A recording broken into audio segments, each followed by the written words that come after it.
Thank you for joining to another episode of AyAyAyAi, where we discuss AI with a lot of enthusiasm or sometime with AyAyAyAi. There's so much going on, so much to keep up with, so much is happening. We just don't know where to start or where to end, but we try in a conversation to allow the listener to listen in to the discussions that we're having. And hopefully, in the process, you learn something new or you benefit from hearing our thoughts. Today, we have a thought leader in the discussion who will discuss many different topics in a way that will amaze you because his ability to communicate the futuristic ideas and the future of our generations that is coming in next 10 years and 15 years, and to break it down in a way that makes sense. It's been very fruitful to hear my friend Oshawn Jefferson speak his mind on these topics and his research and his understanding. Without any further ado, I have my guest Oshawn Jefferson and my co-host Lucky. And with that, Oshawn, would you like to make an introduction?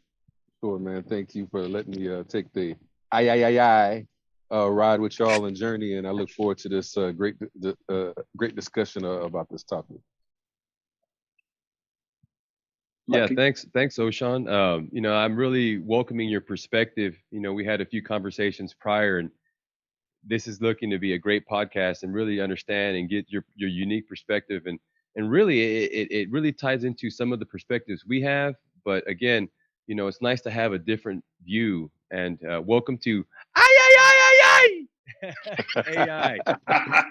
So we had to do it the right way, right? Still recovering, but hey, I'm getting there. welcome though. Man. It's gonna be fun. That's awesome. That's good.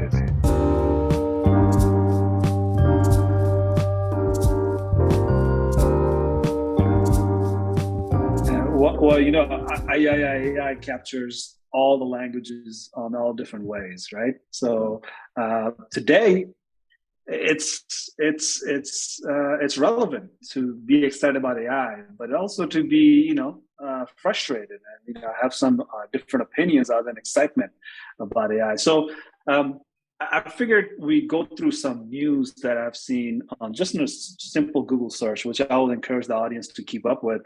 That there's so much going on in the AI world right now that it's important that we keep our tabs on it, right? Because we just don't know which one might be the use case that benefits us, that we help to design, we help to develop, or we need to have somebody develop and design it for us, right? However the case is, these AI research is giving solutions that is coming in rapidly because they're all coming from universities around the world. They're coming from industry like Google, like Microsoft. One of the main hot topic that comes up frequently is chatbots, right? Chatbots that has machine learning capabilities to have almost human-like interaction with a customer or with a say a disgruntled customer, right? So a disgruntled customer that is disgruntled does not really want to communicate with a chatbot. So using machine learning to do sentiment analysis to understand what sort of support does this person require, right? And disgruntled is just one part of the spectrum, right? You have a spectrum of persons who might not be able to even communicate in the language that the system is trained on.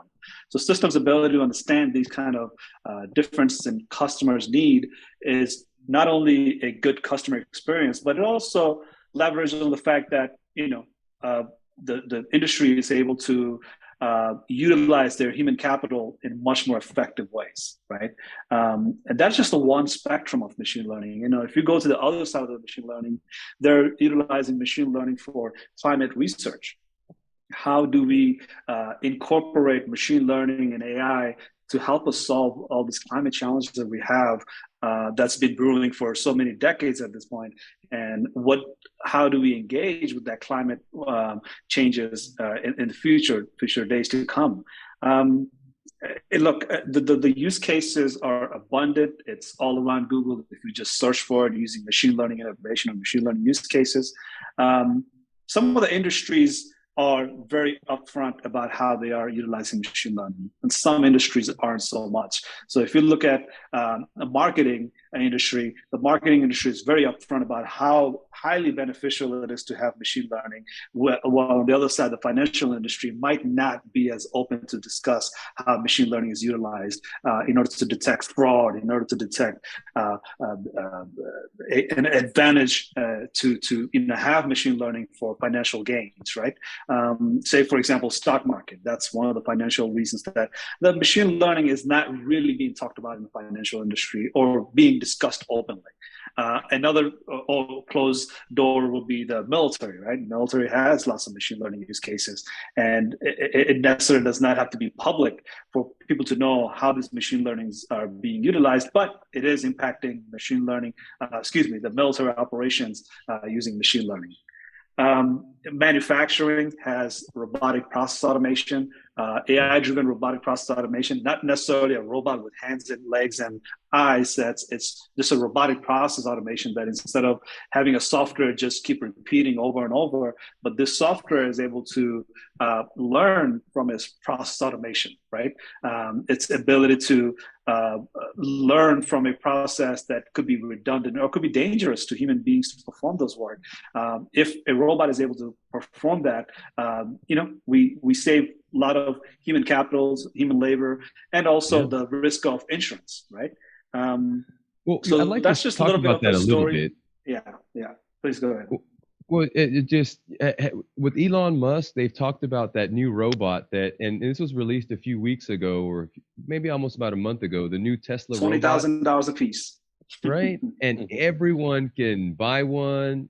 Like anyone that can afford a car can afford this new Tesla robot.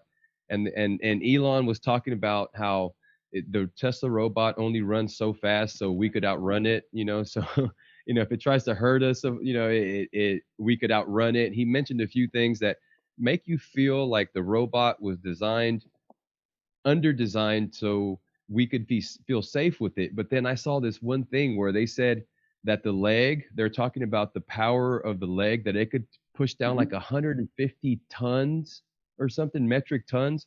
So you're talking about a robot now that's supposed to be safe and you're supposed to feel secure in. And all of a sudden now you realize that this thing can crush you while you're sleeping, at least for me, And so, you bring up a good point. There's a lot of things that's happening in the robotics world. There's a lot of things happening in AI and the suggestive or generative AI world, where like the AI for any art, or even we talked about last week, the new AI for voice. But I'll tell you, the development of these technologies, as I see it, I came from an older generation. I don't even know what generation that is anymore, because, I know that I'm maybe Gen X, but I feel older than that. So I know that I said this before. I love the way the rotary phone worked. I love the challenge that to get to 9, you had to wait. You had to wait for that whole thing to commit the cycle. And I didn't mind that. I know it's analog, and at the end, the new stuff is digital, ones and zeros, and we're moving into new technologies. But being old school, I have a different perspective. I love technologies and everything about them. And I know that we all have a unique perspective about technologies. I mean, you guys tell me what you think. I mean, I think you guys were talking about, but I'm Generation X, right? Or tell me more. Can you help me with that a little bit more, Oshawn? Yeah, so because I know you have a perspective on that. We're the lost generation. So we kind of talk about millennials and Gen Z. And I think yesterday, because we had elections yesterday in the U.S. and the first Gen Z Congress person, 25 years old, is in Congress. So now they're becoming our leaders. I think there's not a lot of research done on us. We're kind of lumped in with millennials, or we're lumped in with boomers. But we're our own thing, right? We are. We're digital experiential. We got to try all of the new technology and then tell people how it should be used. I think with AI machine learning, they're kind of making things and saying, here's how you should use it, versus asking us, how would you use, this item? And I think one of the things that's missing is I'm a big person with systematic approaches to things. And I think more human-centered design needs to be mixed in with AI and machine learning. When you're asking my generation, what would you do with a cell phone versus a Gen Zer? I may just wanted to make phone calls. Like you said, I just wanted to make a phone call. But Yeah. my kids, they're gonna like, I need my TikTok, I need my apps, and I use it for banking now. It's weird that I pay my credit cards on it now. So I've gotten used to it. But I think if we're talking about the different use cases, because even with the robot, you think about from Sophia to what Elon Musk is offering. If you remember, Sophia back in the day was a robot that got citizenship in Saudi Arabia. We've come a long way from teaching a robot to speak to now, hey, have one in your home, or thinking about Alexa in your home. But they didn't ask us. I guess I kind of use. Remember Jurassic Park when Ian Malcolm was saying they didn't ask if you could do it. They should have asked, why should we do it, or why should we do it? Yeah. And so a lot of the technology is kind of being pushed on us, but they're not asking, why do you need this? So I think when you think about human-centered design principles approach, along with diversity, inclusion, and accessibility, they went to DEIA because, like Asa pointed out, you got people who are blind, and they're in the workplace. You have people who are deaf who are in the workplace, and they need accessible workplaces. And now we're working remote, which kind of opens the door for how people can and should work. So I think if we're really talking about the future in AI and machine learning, we should talk about workplace design. How will we work in the future? I can tell you right now, I love working remote, and I don't ever want to go into an office 5 days a week again. And I was skeptical about it at first until you go, you wake up and your commute is now, 2 minutes to the basement, and you can grab your coffee on the way, and you're like, and you can't be late to work, right? You're like, gotta get down here and sign in and get to work. And that's great. Like we now are working like, John Fetterman, like the dude that just ran in Pennsylvania. He's got his hoodie on every day. And I think that resonated with a lot of people because we all were working in our hoodies every day, right? We're not wearing suits anymore unless we got to go to a conference or show up to a meeting. So I think when we're really talking about this new path and the future, we have to rethink, reimagine, what work is going to be like. And I think for us as Generation X, you're right. We're older in the sense where we're not old, but we're also not young, right? Our kids are Gen Z. Yeah.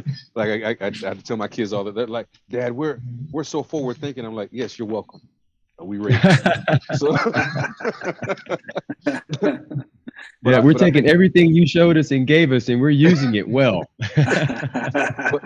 But I think that's an interesting partnership too. I think whereas as Generation X, I feel like I'm more collaborative because we had to collaborate with boomers. I don't agree with everything the boomers believe.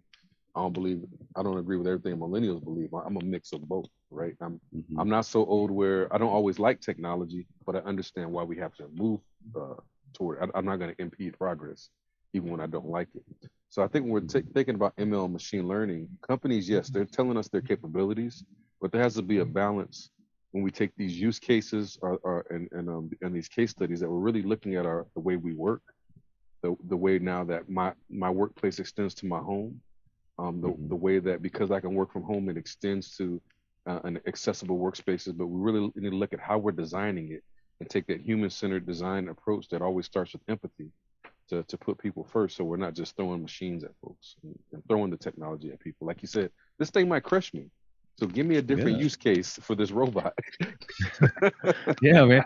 I don't want that robot to enter my bedroom ever. It can clean the rest of the house. But the robot entering my room, that's off limits. Because that was because whenever Elon said, yeah, we make these robots so you can outrun them, I was like, oh, great.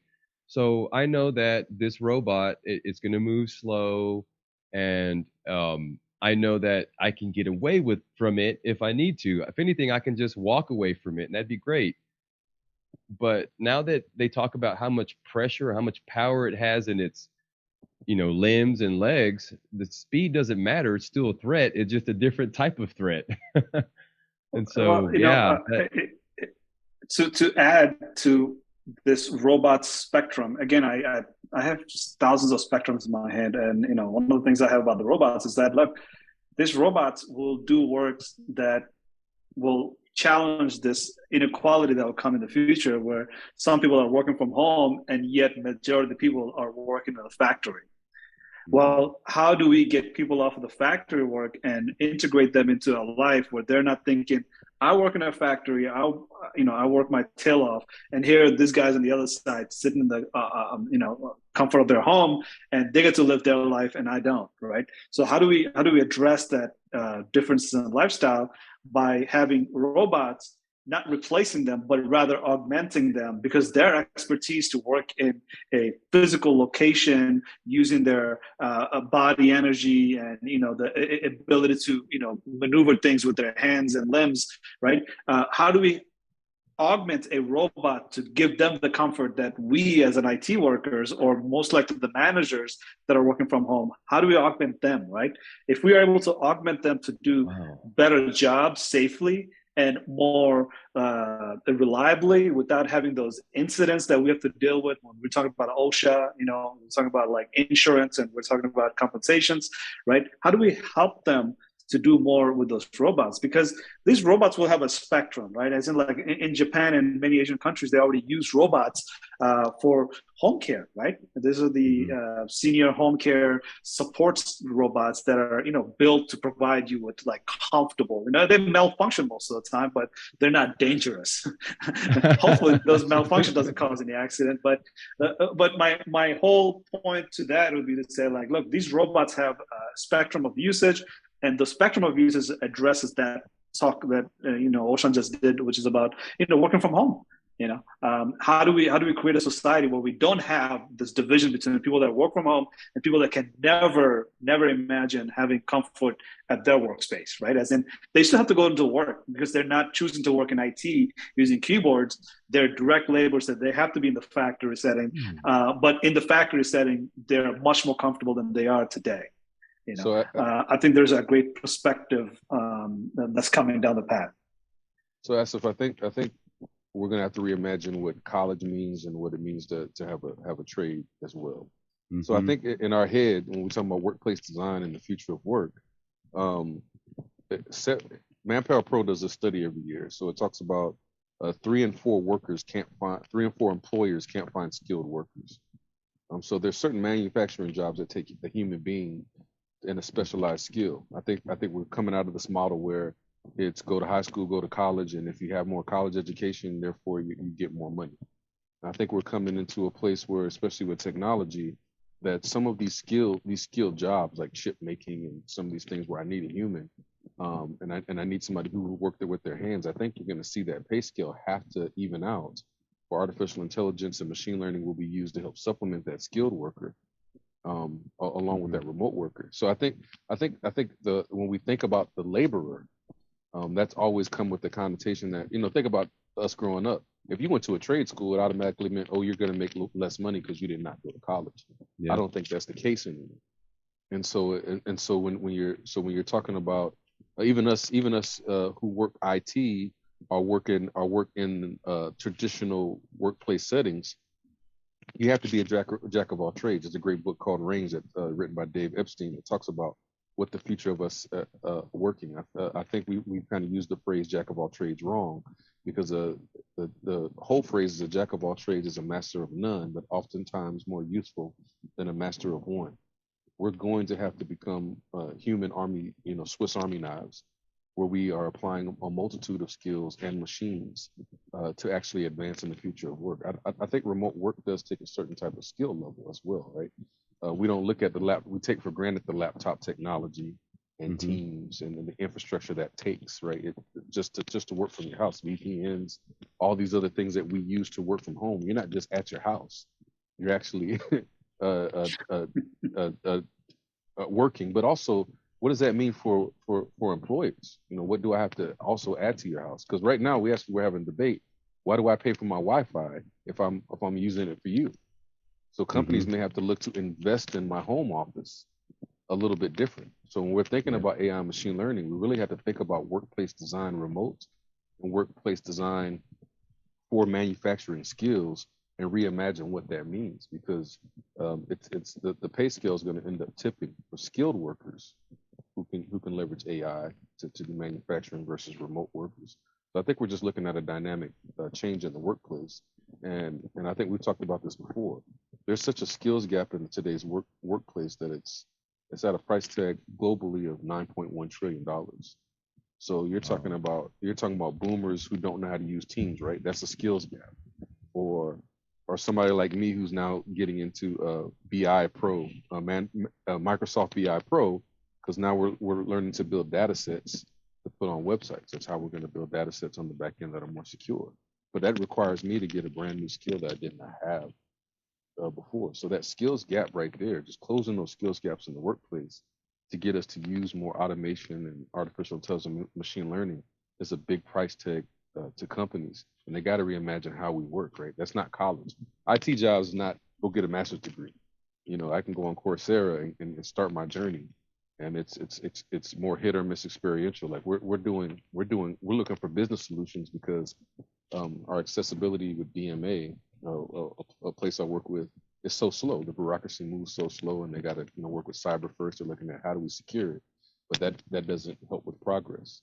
So when you kind of look at a 21st century idea, the law that was passed by the government in 2018, you're not going to get your web and your infrastructure together and have all these great ideas if you don't invest in the infrastructure. Their goal is a lion, but their infrastructure is a little kitten. So if they don't invest in the kitten, they're not going to be able to get to that lion mode. And that's just where we're at. And that's not just the government's problem. That's companies across the board that have not invested in the infrastructure and really thought through what does AI machine learning mean to my company and how we will work in the future. Yeah, that's a well-known situation like worldwide, right? So when we think of who's taking advantage and who's not taking advantage, well, people that are taking advantage of this are the adversaries, right? Like if you look at cybersecurity training, right? In US, there are more cashiers that are employed and like say places like gas station or just places where they're still using cash for some reason, right? Of course, there's plenty of reason to use cash. I'm not downgrading that, but we have more cashiers that is employed in the United States today, and there's a possibility of those cashiers being automated over time, right? And we actually have lots of cashiers that are employed as their main job is to be a cashier. And in China, opposite to that, they actually have majority of their employment source is from IT fields. As in, they're using some sort of IT knowledge to spy on their fellow citizens or spy around the world, right?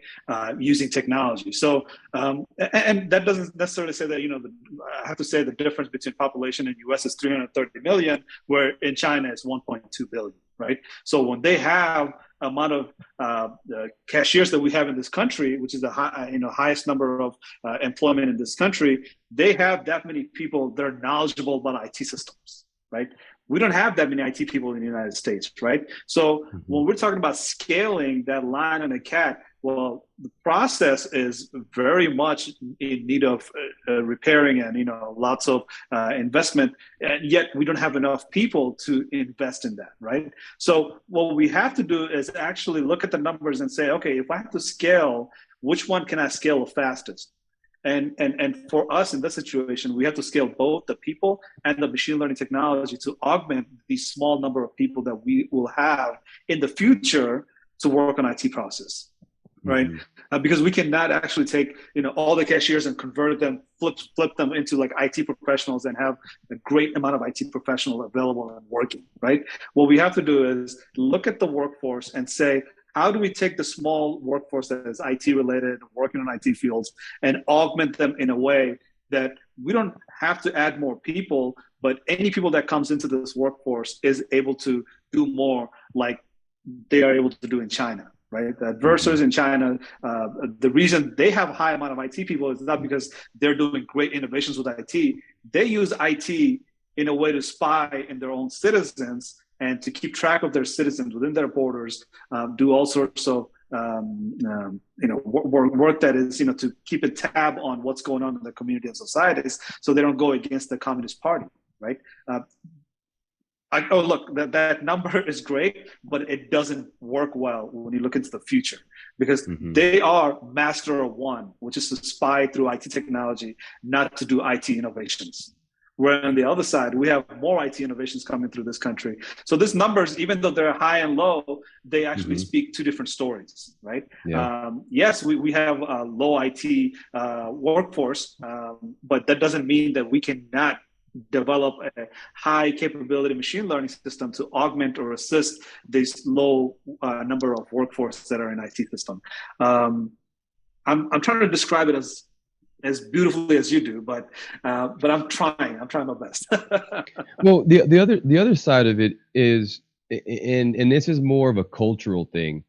And I'm not saying that people aren't happy in one location. I don't know. I've never been to China.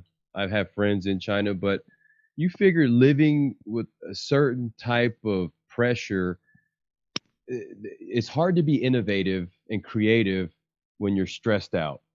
You know, it's hard for me to want to do something for someone if I'm constantly feel that you're taking away from me or you're constantly feeling like.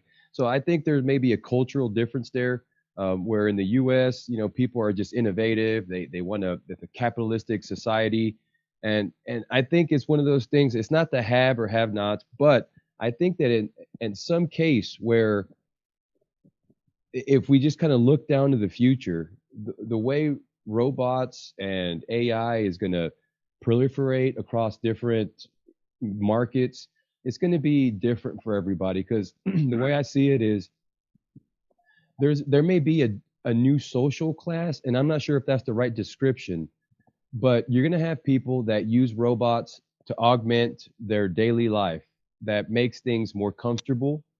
And then you're going to have robots. I was thinking about my friends. Okay, so the separation. I come from a bad area. You know, we have our stories, but you know, I work in technology. I work from home. I've been remoting in for several years, even before COVID, and this is my regular thing. Then I have friends that, you know, during COVID got the opportunity to work from home, and then now it becomes a regular thing. And then I have friends whose jobs never changed. Their jobs are not so much pipe fitting, but like sprinkler work. I can see where a robot is not going to really. I don't see my friends in some cases, and I'm not pigeonholing them, but I think with the addition of robots, not everyone's going to be able to just say, "I want a robot," and it may create a social class separation where you have the people that the haves, the AIs, the robots, and the guys that just use them for work. And so I could see how that creates a different perspective for people, like the guys that get to work from home and the guys that have to go to work every day, like you mentioned earlier. If I had to work every day at a building now, I'm not sure if I'd want to go for that job. I'd probably try to find a job that was letting me do more of what I can do at home. And in the future, I think AI is going to be doing the same things. There's going to be jobs that are driven specifically through a social class because I want to be part of that AI class. And I don't know what that is yet, but I can easily see there's going to be people that they're openly accepting the technology and they're welcoming it. And there's going to be the people that are like, I don't want any part of it. I don't want them in my house. I don't want them. And they're only going to use them for work, you know? And so I don't know. I'm the type of guy that I want to see it work. And so I'd be scared, but I'm going to be like one of the first people that probably get a robot just to see it work. I don't know. What do you think? Would you welcome that robot into your house? It depends. I mean, and I think that's that's exactly it when you're talking about, workplace design or human-centered design. What do I need it for? Do I need it because it's a cool factor, or is it actually helping me? And I think so. Two things, Asif. You brought up China surveillance. So something worth Googling is workplace surveillance in the United States. Actually, Gallup is one of the biggest problems since post-COVID and remote work is people using Teams or using their technology to surveil their workers. Why? Because it's the easiest use case is are you online? Are you working? Or are you not working? Because we don't have again, we're talking about generationally. How many people in the current workforce is used to managing a team that's remote or hybrid? So we don't have a working class that like Lucky, you said, hey, I've been doing this for years pre-COVID. But some people, right, they can't handle working from home. The mental stress of not talking to a person, or just that feeling alone, or not being tasked, not understanding how to structure your day. It takes a maturity to work from home. It's not just a cool factor. We have people who struggle with it because their day's not structured. So I know when I get up, got to get up at 7, or get up at 6. I try to keep the same routine where I'm working, so I can brush my teeth, wash my face, and eat some breakfast, have some coffee brewing, do the typical 7 o'clock login, so you can check the email before the 7:30 start, and then we have meetings. I'm a program manager, so I'm lucky in the sense where I have meetings throughout the day, 4 or 5. So it makes it easier to go, well, I know I got to do this on Monday, do this on Tuesday. But what happens when you don't have that, and you don't have that kind of structure? So I think there's a training gaps there as well. I think what I'd have a robot do, which my phone already does this, right? We already use our personal assistant. Yeah, my phone yells at me 15 minutes before you have a meeting at 11 o'clock, right? We already have a personal assistant in our home that does a lot of this stuff for us.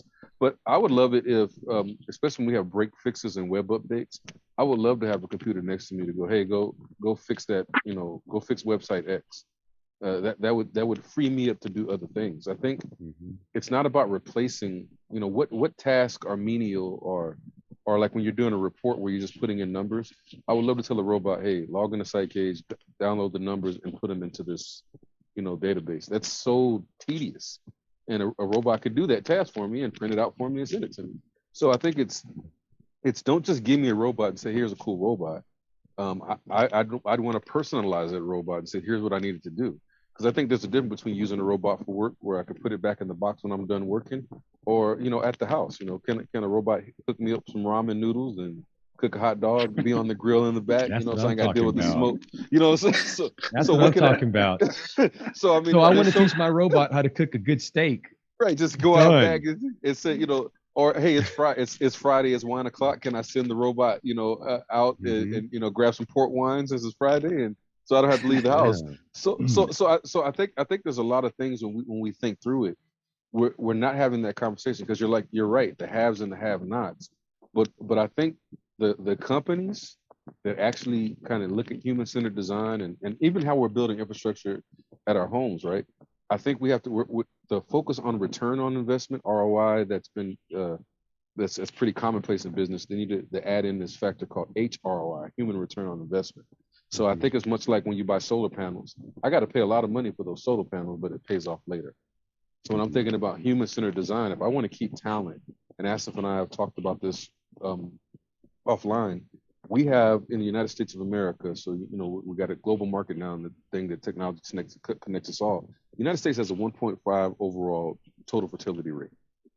For a country to be healthy, you got to have a 2.2. So what that means, over the next 10 to 25 years, you're not going to have the worker base. There's not going to be people to work these jobs. So if you don't have a company where you're forward thinking, you're leveraging technology in smart ways, your company's not going to be around, because you're not going to be able to keep talent. So a lot of people, when they're talking about diversity and it's about making people feel good and equity and all this other stuff, I'm like, well, if you don't have a diverse workplace, one, you're not going to have an exchange of ideas, right? Go back to basics in business. Charlie Munger's mental models, the way we think about work, the way we share ideas. You got this trend in the workplace called quiet quitting. All that means is I'm just coming to work and I'm not sharing anything new. I'm not giving you any insights. I'm just doing the job you asked me to do. Companies can't afford to have people who don't feel like sharing ideas. So you three of us, if we had a business and I was just coming to work, and Lucky just coming to work, and Asif's trying to run a company and wants the podcast to grow to something in the future, and you and I have already quiet quit, like, just come here, get on the podcast and go home, his business is already doomed. So when you're talking about having these workplaces, and it's a combination of things, right? DEIA, machine learning, the future of work are all converging at once. And if I don't have talent that thinks outside the box, I don't have talent that's specialist, and I can't blend them together to design the workplace of the future, I'm done. I can survive right now because it's total chaos, right? Nobody knows. There's not a systematic way to do it. And when I talk about systematic approaches. Once I know how to go from A, B, C, D to design my workplace, to design my home life, that person who figures that out with the best ideas, they're going to be winning. They'll figure this out first. So I think as we're talking and how we hire, that's also going to just take people who just think outside the box, right? And where do you find the weirdos, right? The weirdos are not people who went to school. They just sit there and go, I wonder if it can work like this. So there's experientials. And that's why when we talk about Generation X, why I think we're best prepared to lead in that. And in that, I went from beepers to brick phones to, to iPhones in my lifetime, right? So when you and I were listening to hip hop back in the 90s, I remember Ice Cube saying, "I moved the SkyTel pager." That was one of the rap lines. He was hyping up that he moved the SkyTel. Two-way pager, the SkyTels. I remember that. He went to two-way page, and if you go to Jay-Z, right? Pop on my two-way. We can go through hip hop catalog and just listen to technology because the rappers have gone through all of it since the 90s. And so we think about how the phone use case is perfect. So a cellular phone was cool because I can call you from anywhere. But look what we did with it. Now it has apps on it. Now I can use it to text who I want. I can use it to watch NBA TV. I mean, heck, my YouTube television's on my phone. So before when you used to travel, dang, I'm gonna miss the game. I'm not. Even when I'm on the plane, if you're on a Delta flight, you're not gonna miss the game because you can watch it up there now. So when you think about all the ways we've used technology, we haven't been that creative yet in the workspace. We're kind of like, hey, this robot can do this one thing. But when we start actually using these things and applying them, and we get those creative people, I mean, that's how you end up with the TikToks and the MySpaces and the YouTubes, is because people just sat around and thought of better use cases on the internet, right? This is, the internet was only used to, I can send my papers to this guy over here. And somebody else is like, let me throw some videos of them. And let me go talk to girls, right? Let me go through MySpace. Oh, let me go to SoundCloud. I can't get a record deal, but how many YouTube SoundCloud rappers, how many influencers do we have now whose job is really to make videos? They don't go to college for that. They're just like, let me put a tripod out here and get paid. And if you like my skits, you think I'm funny or whatever, you're gonna come watch. And now I don't need to go on television and make it to NBC or make it to the big movies. If there's people out here like Mr. Beast and PewDiePie that have 100 million followers, and they're making, they're big millionaires just from doing YouTube videos that are 10 to 12 minutes. Are my kids, they're watching people play video games. You got gamers, you got people who just log in as like, I'm gonna watch this guy play Madden for 2 hours. And it's called live streaming, right? So when you think about the use cases for technology on the business side, we are not that creative yet. So us as leaders, how do you take that talent and that creativity and build it into the workplace, right? Because some of these kids don't have to work it. Like we're talking about, building buildings and maybe, building, thinking about how do we build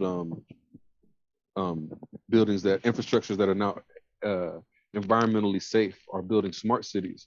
Well, heck, if some of this talent is like, I'm not worried about that, man. I'm trying to play Dungeons and Dragons. But I need that person because of their creativity. I need them in the workplace. So how do I convince them to come work for me when they can make so much money just applying the technology to whatever pops up in their, in their imagination? So I think there's a balance in the workplace where we're going to have to be more open-minded, giving. We're going to have to we're going to have to ask them, what can we do for you? I think you're seeing that in the workplace where they're asking. It's not just you sitting your resume and asking for money. It's like, hey, what can we do for you? How can we grow you? And we got to be willing to let people grow and fly. But if there's not an exchange of ideas while you're with me, I could be done. Man, there's so much to unfold there, right? Like there's so much to think about. Yet the thinking is heavily reliant on one group of people versus the other group of people are doing the thinking in different ways, and just not in that core thinking center. Like as in, when you have a business owner, you think about it in one way, right? When you're an employee, you think about it a completely different way. And there's more employee than a business owner. So when these employees are, starting their own businesses, now instead of, aligning yourself with those small businesses, you are a solo business that has no support from the small business that can create a good business process for your business, right? As in a product or a solution or a service. As a big business, you cannot have small businesses providing you with those services, right? Because the small businesses, they're like, they're creating this ecosystem for themselves, right? So like, they're relying on each other.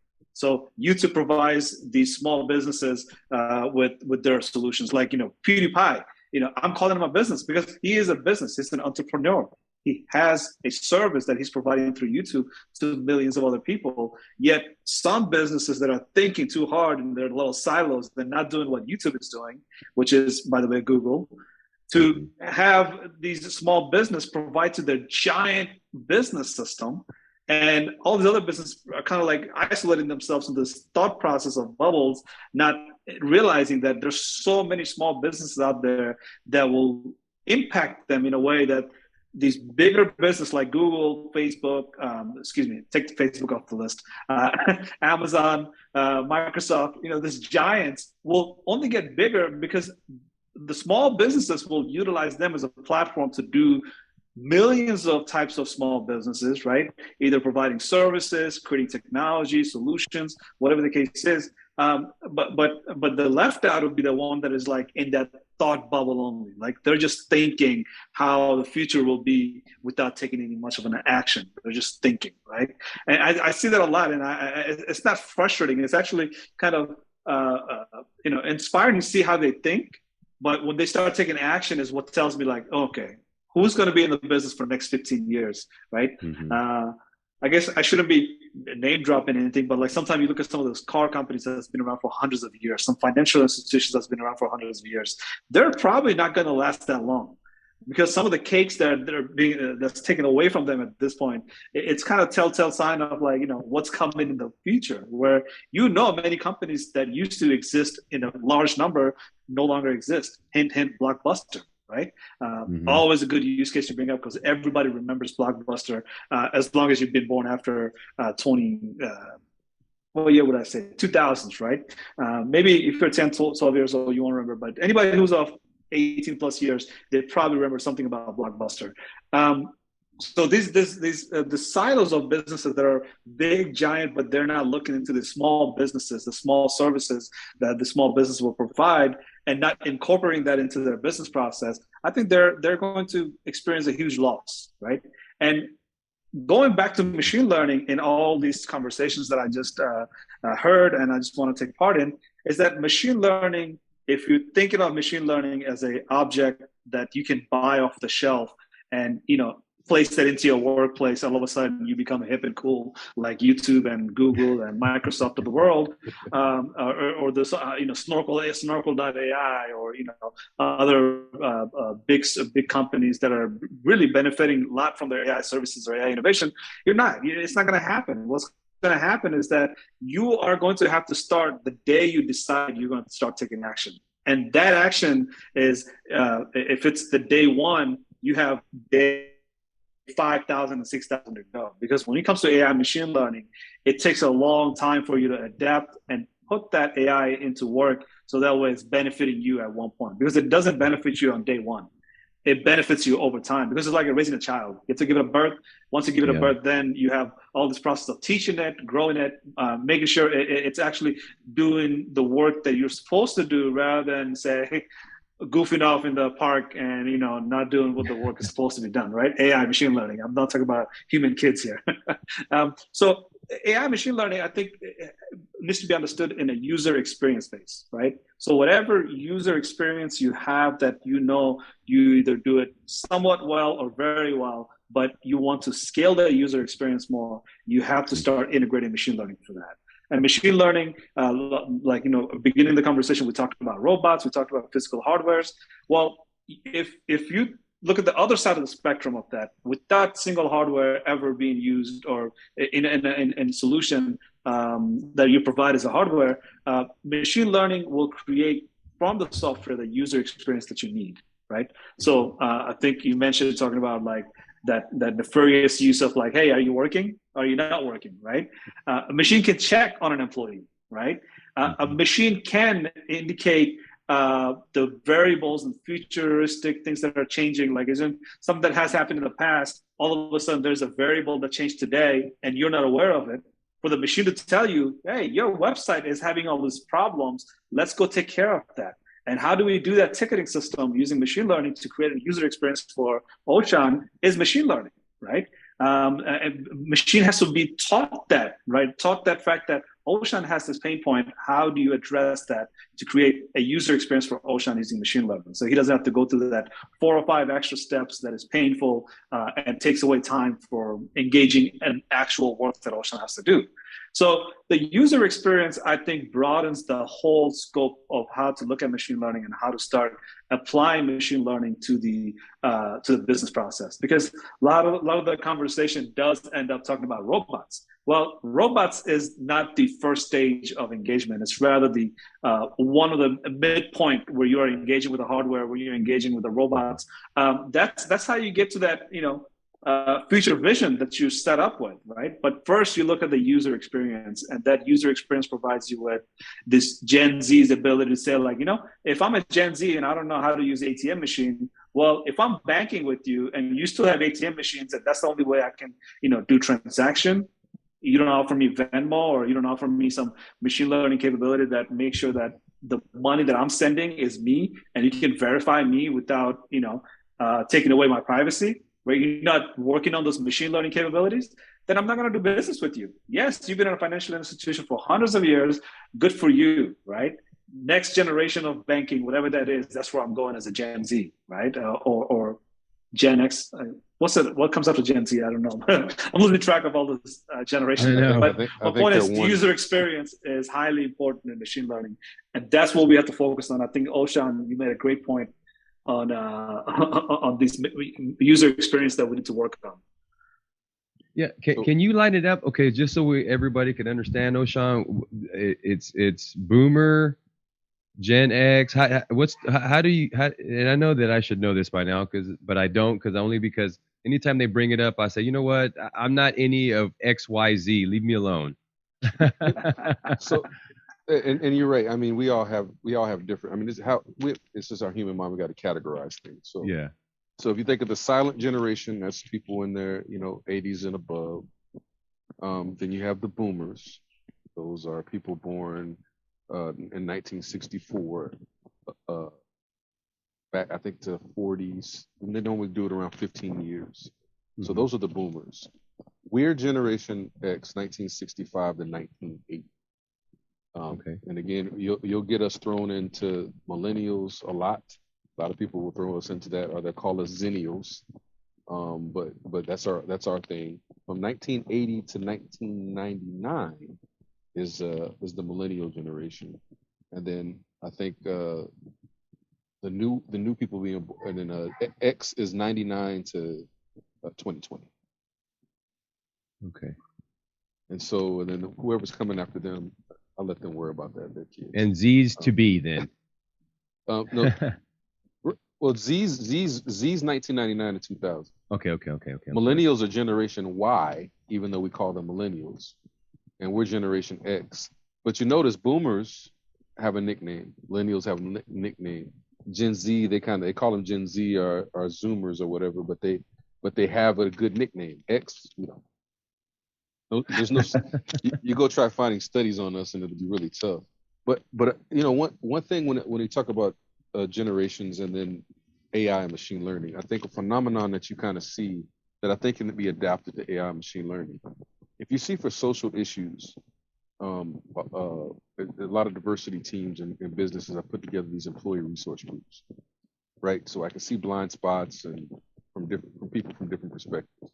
Well, they also have these things called BRGs, business resource groups, because while we're diverse in race and gender, we're also diverse in business. Some people work remote. Some people have been here for 1 year. Some people have been here for 20. But I think there should be a third group called a personal use resource group that would help with machine learning and AI. If you combine an ERG, a BRG, and a personal use resource group, you'd have a great foundational approach. Again, I always believe in systematic approaches to start building. What is your AI to machine learning blind spots, right? Because if I understand it from social issues where ERGs, employee resource groups, kind of look at, here's how business misses me because of my race, my gender, my age, or what have you, my diversity dimensions. If I have my business resource groups that kind of goes, hey, you treat, higher, senior leaders like this, and new workers like this, and mid-level workers like this, and this is what can improve business processes. And then personal use cases. How would you use this at home? How would you use this in your car? How would you use this in your place of business? I would have a lot of data to kind of build my foundational AI and machine learning, foundational coding or whatever I want to put in it. But we don't have those approaches. And I think if you wanted to systematically do it that way, there's ways to do it to get that data and then apply it to the workplace. And I think again, there's things we can use, and I think diversity is a great tool, but we don't use it for that. We only talk about gender and race and kind of stuck in that cycle. But machine learning requires diversity of thought, diversity of perspective. So I can use those groups to help me there. And, the reason why they went to business resource groups is because, again, that's another diversity dimension I'm missing. How do you work every day? How does it feel to be onboarded here? How does it feel to engage with us? Whether it's a partner's perspective or a potential partner's perspective, like, are we even looking in the right place? And then when you're thinking about personal use, that really gets to the diverse, all the ways we can use the internet. When we think about that right now, about how they told us to use the internet and how we personally all use it is totally different. Even though we're all on the same internet, those personal use cases kind of have combined to this as much as we talk about all the negativity online. I can learn how to play a piano. I can take a college class. There's so much positivity online as well, and we don't talk about it because we focus on the negative. But there's nothing you don't want to know. I can go watch the documentary. I was watching Louis Vuitton, how he started his business. You talk about technology. He I guess all luggage used to be leather, so it bowed at the top to get rain to pour off of it. One of the technological marvels he did is he used canvas, made the luggage flat so you could stack it better. That's how he got rich. That was his technological advantage was like, I'm gonna use canvas and make the luggage flat. Like, you think about now, for us now, that's common sense. Why wouldn't you do it like that? But that wasn't always done. So a slight change, right? He didn't invent luggage. He invented a better way to stack it and keep your valuables safe. And there you go. LV now is one of the biggest brands in the world for years and years and years. So some of the things that we're thinking all these big changes, but it's the law of value. Some things, it's a small adjustment, and your company could last forever. But you need to think about those perspectives, because he thought about how can you stack this on trains better. When you think about the start of LV now is a fashion brand, but how it got started was I can flatten this, put this luggage on trains better. The law of value still applies. So I mean that's a business foundation. If I find something you value, I can figure out a way to leverage the technology, and I don't have to have the biggest change in the world. It can just be something slight, and I bring that value to people, and I can last for a very long time. But I need people who think outside the box.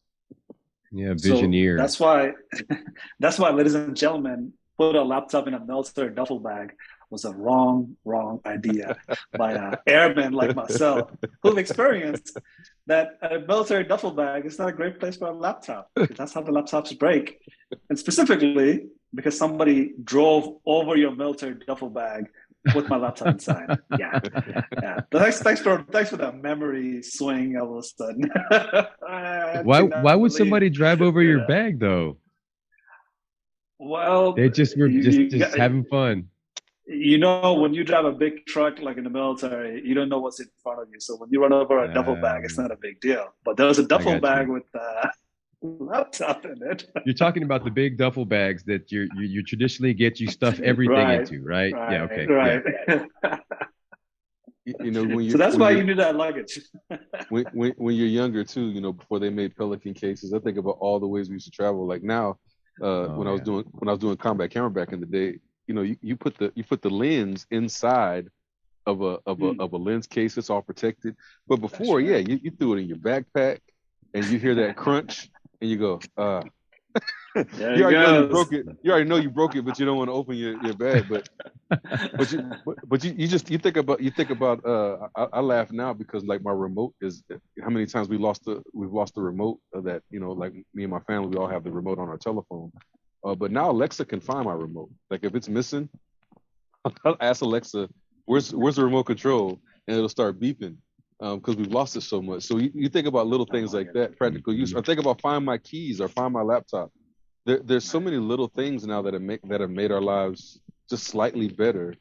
Like I was a person who was never going to go away from cable because I was like, oh, that's stupid.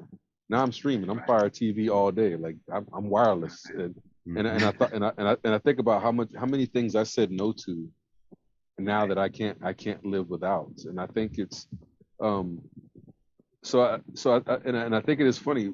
And the reason why I call it experientials, you learn that not to put that laptop in that backpack. Oh yeah, 'cause that's a great use case, right?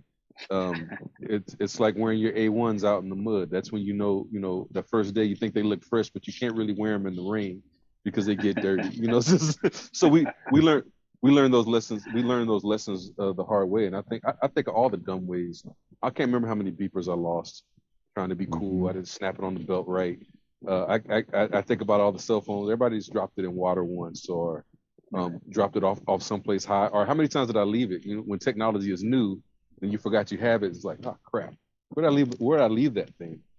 So I think we have to be more experiential like that. I mean, breaking a laptop or two to now having carrying cases, or just how durable a Dell is now. You can drop those suckers now because they're made with better material. But that only came because you cracked that laptop. So I think with AI and machine learning, we need a lot more people to crack their laptops and be cool with it and be able to laugh about it in the future. You got to break some of those things so we can get better. I think we're in discussion mode so long. Nobody wants to be the first person to roll out with it. But fine, let's roll out with it. We know we don't need Laserdisc players because they made it, and it lasted 25 seconds. and then it went away. I'm holding up my keyboard, and I just want to keep reminding myself that in 5 years, we should not have this keyboard to interact with our laptop. We should be using voice to text to innovate ourselves, not to have a mouse. So if Iron Man with his Jarvis capability, I don't want the Iron Man suit. I just want Jarvis to be available in every household, if the household allows it, by the way. So Jarvis is the innovations that I do not see any other way of going through the technology without going to Jarvis. So 5 years down the road, I want to be able to laugh at myself for being so ignorant about all these buttons, that how they are able to do many things that I still don't know how they function most of the time, because I only use the letters and numbers, and the rest of it is kind of like, if I don't know the use of it, I never touch it, right? Because I'm not innovative enough to say, like, let me go through all these key F1 functions and see how it works with the software that I'm using in my laptop on a daily basis.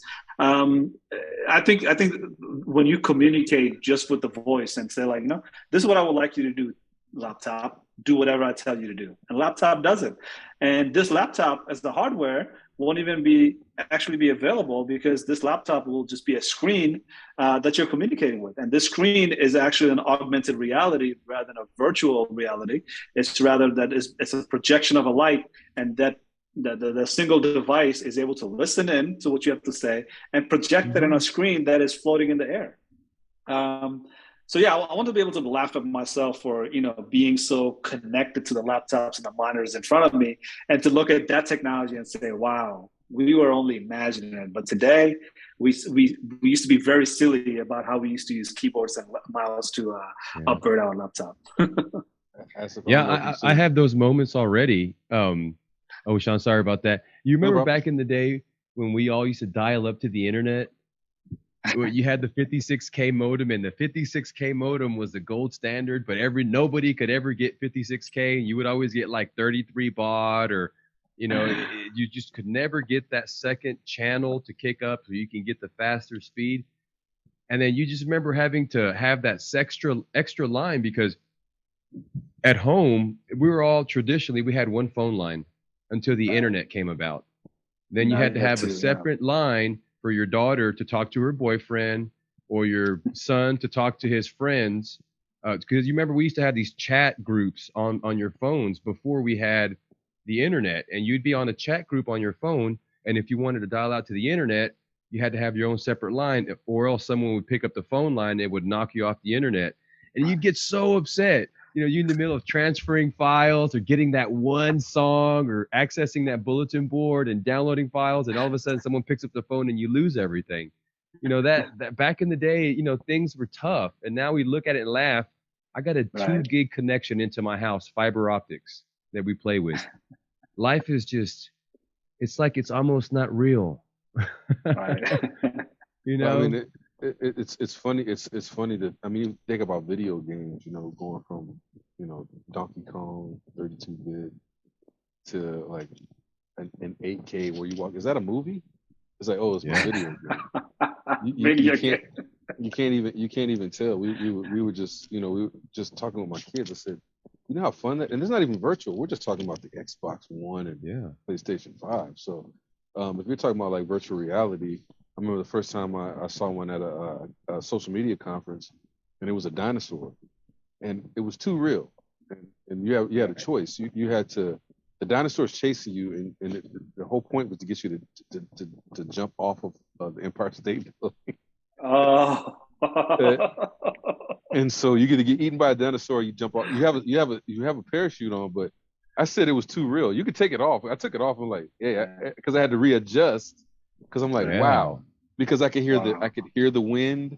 I can look down, and once your senses, like, even though there's no wind in your face, I could feel all of that. And so I'm thinking, and then there's a game where you're sitting there. We were in a subway station having a shootout. You're a spy or whatever. And I was just thinking, like, taking that off and coming back to reality for a second. You're exactly it. You're like, yeah, I had to adjust for a second. But you just think about where we're at with technology wise, and how fun that is. Like, that's again another use case of that we use for fun. That what happens when we're back in the metaverse. And I think, like, you think about Second Life, right? Second Life and the metaverse are not too much different, but I just think we live in a different time where there's a better use case for what Meta's trying to do and build worlds in there. Like how we go to work. We were laughing about, we're waiting for a policy to come out already, how we need to dress for our Meta characters, because everybody's like, oh yeah, I'm just gonna dress like this. Like, no, they're not gonna let us, because you're not gonna be able to show up as a T-Rex to work. They're gonna be like, you gotta show up as your real self. So does your body have legs or no legs? Well, that's what we're joking about. Like, they're gonna force us to have legs, and just all that kind of stuff, because we're like, there's fun ways to really think about this. I think too that we're introduced as AI to scary. We think iRobot, right? Will Smith and the Matrix. That's how they've scared us with how AI is, if it ever gets in your home or whatever. But I think there's things like wearables. We all have smart watches and stuff now that it can monitor my heart. I think when you look at the billions of dollars investment in the U.S. that they're having in just street lamps and your wearables, so that if you ever have a heart attack on the run, you can get services better. I think it needs to be better explained about what it can do for you, and then we can have fun with it. And then I think we also have to. I don't think every technology is for everybody either, right? Everybody doesn't want to have a wearable, and I think there has to be a separation on what I use at work and what I use at home. Because, like you mentioned earlier, Lucky, some people ain't gonna want to have a freaking robot in their house, especially if they feel like they're being surveilled, that they feel like somebody's watching them. Nobody's gonna want that. And privacy is still gonna be the tipping point. How much privacy? Because if you want me at work, I'm not gonna have my laptop that you're monitoring me on after a certain time, right? I want that separate room in my house because I don't want you listening to my conversations possibly someplace else. So there's going to have to be agreements between workers and how you're using that technology. You don't get to just watch me every day. And we were joking about at our job. I said, you didn't watch me in person as much as you watch me online. I mean, there's more people who we all know a person who BS'd all day pre-COVID who could seem busy, and now you're watching the workers, and the data doesn't match, right? The data says that we work better in this mode. That's true. And I told a coworker, I said, it's funny that you're chalking it up to laziness and not technology. I don't have to wait anymore. Like where things would be, I send an email to you, you send an email back. Now you're in meeting X and blah blah blah. Now I just hit you in the chat. And while you're in your meeting, you answer that question because you couldn't hit me on the email anymore. That's right. Or you just call me, because we're at the house. I'm at the crib. You just call me at the crib because I'm no longer at lunch or not at my desk. Right. You got my cell phone, so you're like, hey man, hey, what's going on? And then we get to an answer faster because there's no ears. So you're like, hey, such and such getting on my nerves, and could you call such and such and like, no problem. It's direct and we get stuff done faster. So I like that. I mean, even in teams. Sounds like office stories. There's plenty of these. but it's a great use for AI and technology, right? That because of that technology and because you have that smart assistant, a chat is a form of technology. It's just faster. And so now we resolve that faster and I have more time. And so it's kind of like, I'm not sitting around waiting on that email anymore, sir, ma'am. I'm done. We got it done because people collaborated. And people don't want to be bothered, I noticed, when you're working from home. So they get stuff done faster because they don't want anybody to call them. I've noticed that, like why do people answer so fast? Because they don't want to be bothered. So they know, like, if I'm done by 11, ain't nobody calling me the rest of the day. Yeah. and I can go do my laundry and, go pick up my kids. Because we know that's what everybody's doing. Feed the dogs. Yeah, you're feeding the dogs. Right. You're doing little stuff that you would want. You're giving time back to yourself. So the more you can do that, I think that should be a benefit of work. Not workers saying, "How come you're not working as much?" It's like that's one of the reason why I work here is because I have more time. I can see my kids when they come home. I can be that parent. And I can take a break, or I can do more help. And if I'm happier in that sense, you're going to get a better worker because that's the exchange, right? That's the give and take that you have now. But we have to change that social contract. That's what AI and machine learning does. I think today's episode, I'm going to end it with that AI will take you to the strange thoughts in strange places because, these are the conversations we wouldn't even have if we didn't have internet and if we didn't have possibilities that are coming down with machine learning. So I guess I'll try my AyAyAyAi today with like that, the strange curiosity, like, oh, AyAyAyAi,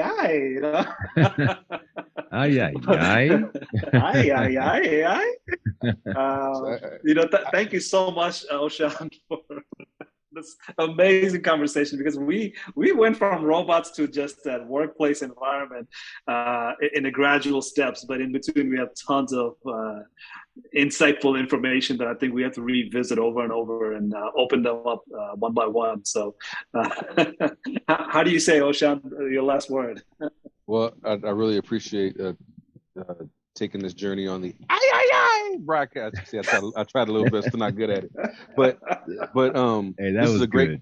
This is a great conversation, and I think it's more needs to be had. And I think the more we talk about it, we get more people critical thinking. Like I said, the more we can get that human-centered designs, take systematic approaches, I think we're going to get better outcomes because it's inevitable. It's coming. We can't avoid it. And I think the more we embrace it, but embrace it in unity, the better the outcomes will be in the future. Lucky. I agree. We touched base on several different subjects, but at the end, we always come back down to privacy a little bit and what that is. And it'd be nice is if whenever we get these robots, we can have like a hardening configuration where we say, all right, we want to harden this robot for my house, not for you to use your robot to monitor my house.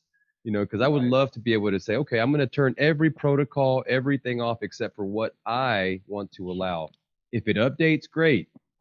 But I think there needs to be some planes and discussions there. But yeah, you're absolutely right. Everything that we hit on today was good stuff. Thank you, Oshawn, for today. Appreciate it. Thank you, Oshawn. Thank you, Lucky. AyAyAyAi.